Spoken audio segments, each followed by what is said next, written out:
So today's going to be a little different. Today I'm going to be doing a book review. This will be my first book review,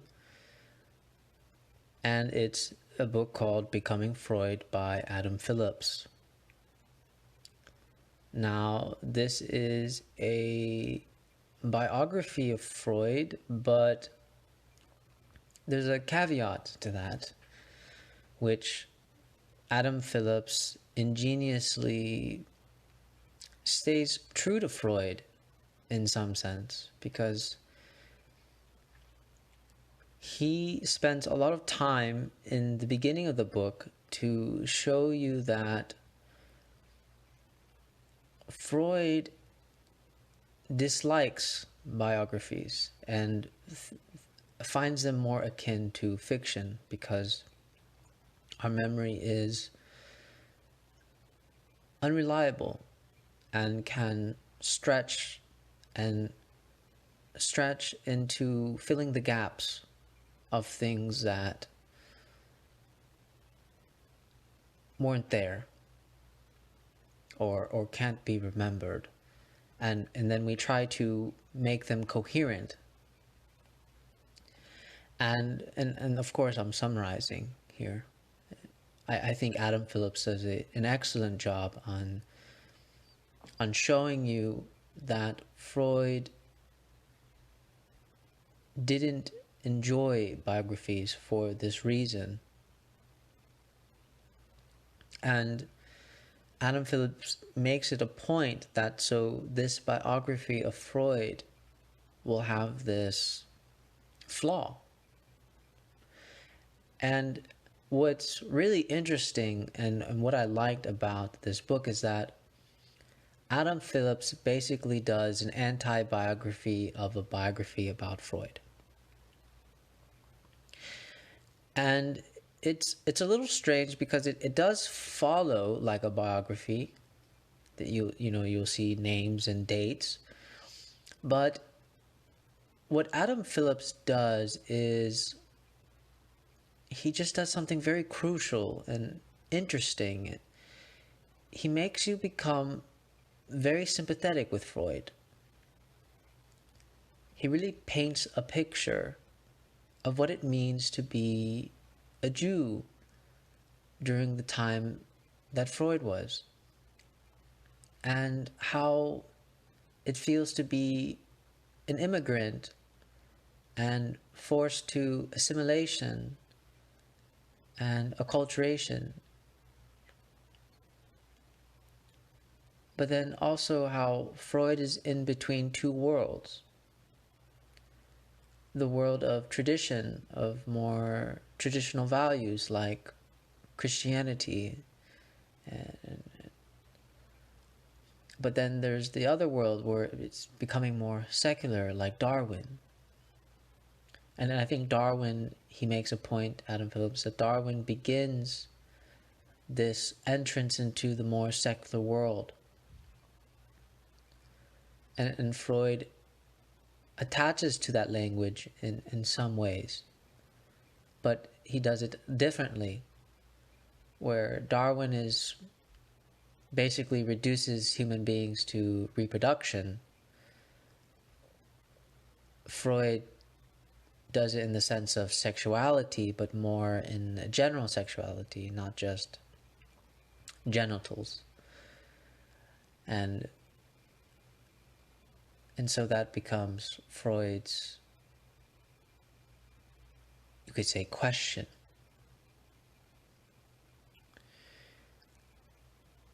And his need and wanting for a more secular language.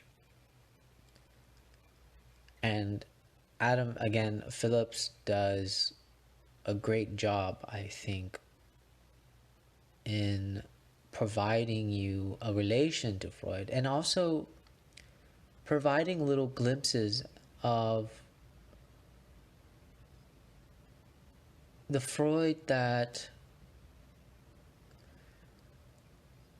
tried to become someone opposite of his father.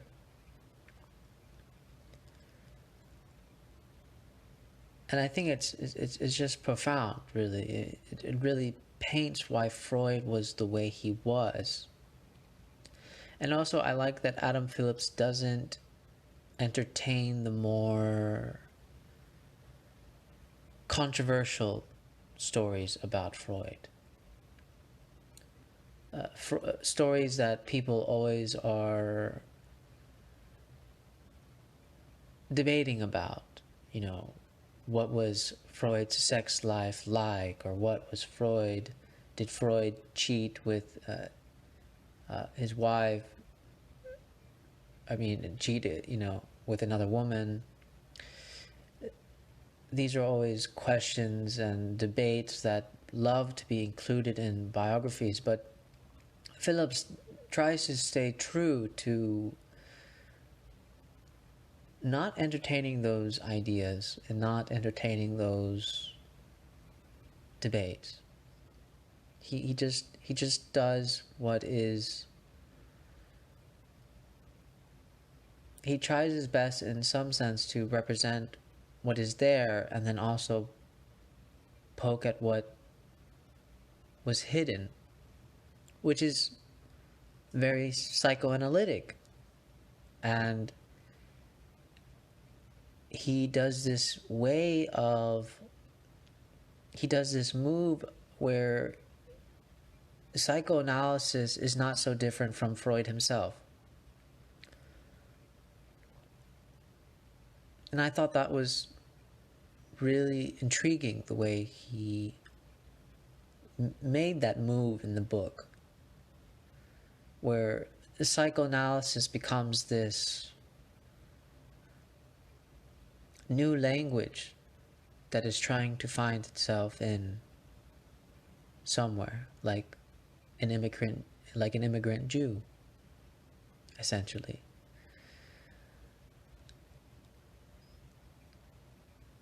And the book, I'll be honest, I'm not a fan of biographies.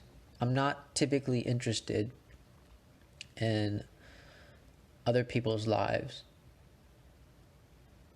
But but specifically this book, Becoming Freud, was just amazing. and I don't want to sit here and keep praising the book, but I kept trying to find maybe what's a critique that I could say or give about this book. And it's very difficult for me, actually. It's very difficult. I would say that if you wanted a more objective view of Freud without some of the implicit sympathies that get created out of reading of Freud, then maybe that could be a critique where it's not just purely objective, but some of it points in certain directions. And another critique that one could give is that Adam Phillips stops at when Freud becomes 50. He stops there. He doesn't continue. And the thing is, there's clearly still much left about Freud. But I believe I saw in an interview, Adam Phillips talked about why he decided to stop at Freud in his book at age 50. And he just said, well, I just felt it was done. And I also felt that if I would have continued, I would have needed to just keep expanding and expanding further. And so I think he really followed his gut there on just stopping there. And of course, I really believe Adam Phillips said it better than how I'm summarizing this. So please don't take what I'm saying as solid. Take it like a grain of sand. But I will say that Phillips did say that he just felt, that that's it. And I think that's why I said that it is an anti-biography of a biography about Freud. But I mean, it's so captivating. The language, I think you really, Phillips' language is almost like poetry when you read about becoming Freud. I'm perhaps stretching this, and maybe people don't see it, but there is his tone, and his tone of voice is just very alluring, and to me, I really couldn't put the book down. If I'm being honest, I could not put the book down. I'm still in the process of reading The Interpretation of Dreams, and when I came across Becoming Freud, I just dropped it almost. It was, I just couldn't let go of reading it. And there's just so much to say about Freud.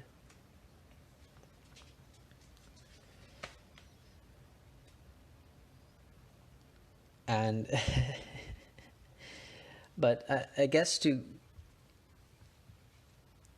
kind of look at Freud, well, I don't want this to become so much about Freud, even though it is about Freud. But the book itself, I think, is worth exploring, and Phillips does address a lot of Freud's ideas. But what's really beautiful is how Philip describes the way Freud came to those ideas and came to those conclusions and revisions, and his own struggles with the people that died in his life,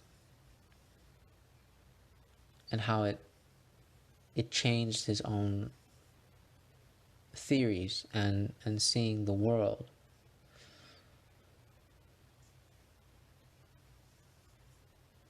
I will say a quote here that caught me. Adam Phillips writes, "In Freud's view, one's history is encoded in one's sexual desires. To be a sexual person is to be historically minded.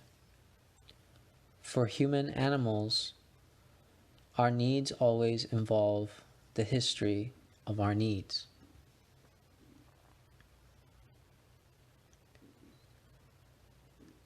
And I think that really broadens why Freud talks about sex so often, and why I think Freud is often misunderstood,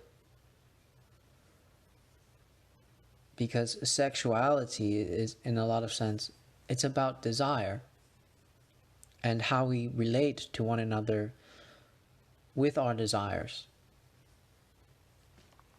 If I could quote another line that was good to really put down what psychoanalysis was, is that psychoanalysis is a science of human relationships.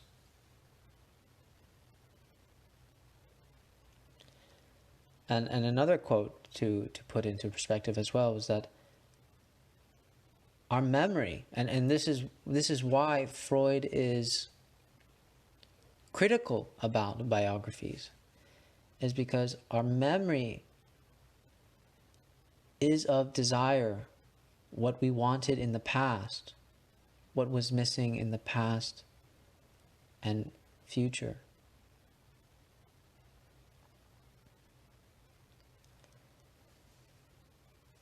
And a really powerful, another powerful quote, and I know I'm quoting a lot here, but it's a really captivating book with all these quotes to look for. Another quote is, "The inability to rewrite the past is what we suffer from."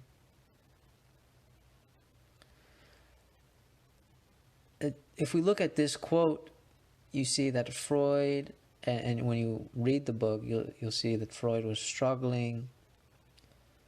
He was in a time where the Jews they didn't have a home.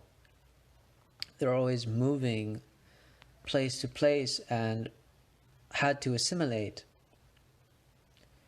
and be two kinds of people, a Jew and then the person, and then the kind of self that was wanted for society.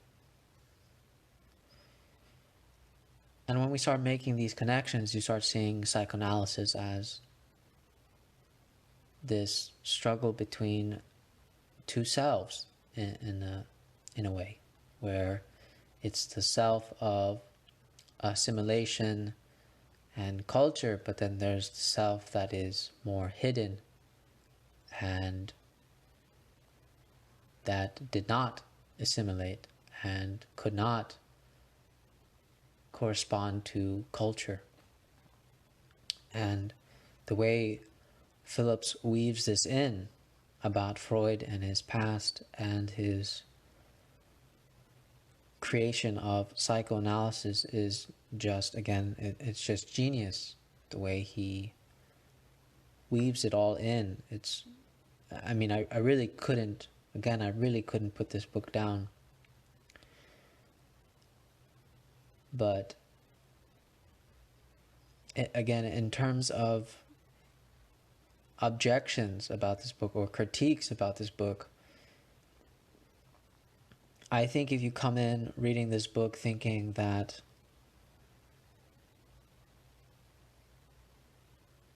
Freud is just going to be this man about sex, in a way you're right, but then in a way you're wrong. There's something much, much deeper. It's like the statement has no value until you read and understand why Freud became Freud. And it ultimately becomes very sentimental and sympathetic about Freud and why he did what he did and why he refused what he refused. And it's really inspiring too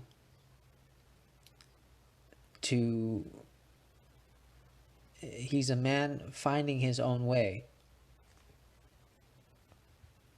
But of course, through a series of failures as well, of relationships that he had to leave and left behind, a series of intellectual relationships with what Freud would call them as well, great men.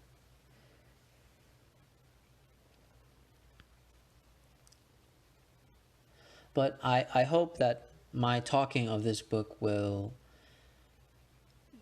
perhaps intrigue you to read it and really learn about Freud and the things that Freud went through and how his ideas became alive.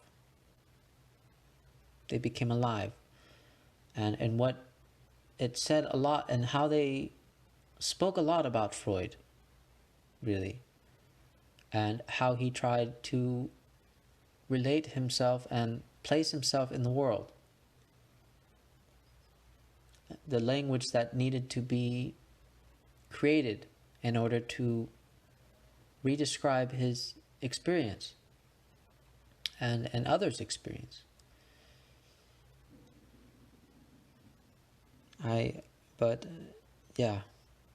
So I think that's it. This obviously isn't a perfect review of the book.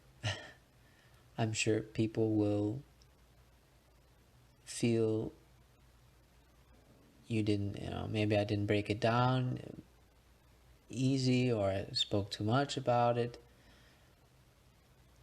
I don't really think there's much spoiler alerts in this one. There's a lot of details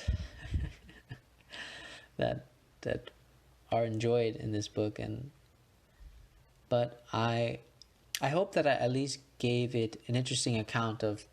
I think this book is really good for people that have only heard by hearsay about Freud and the bad things about Freud, and that Freud was just a man about sex and there's really just nothing much to offer there, and that his theories were disproven.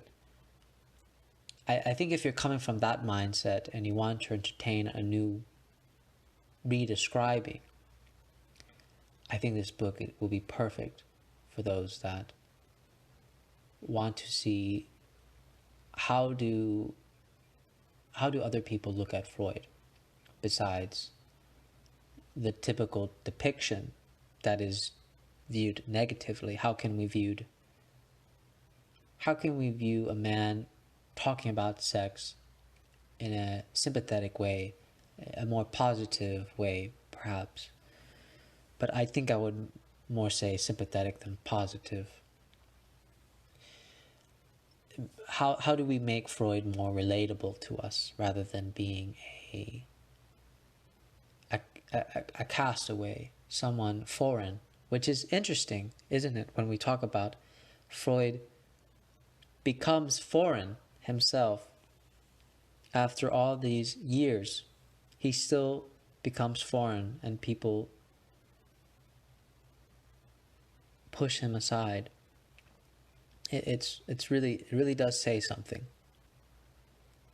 It really does say something. And his Jewishness, his coming from an immigrant family, traveling around, always being the foreigner. It really does say something. But anyways, that's enough, I think.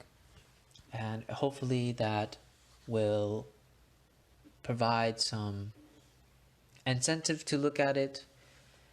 Again, my way of reading books is I think I'm akin to Adam Phillips here, is just whatever moves you, really.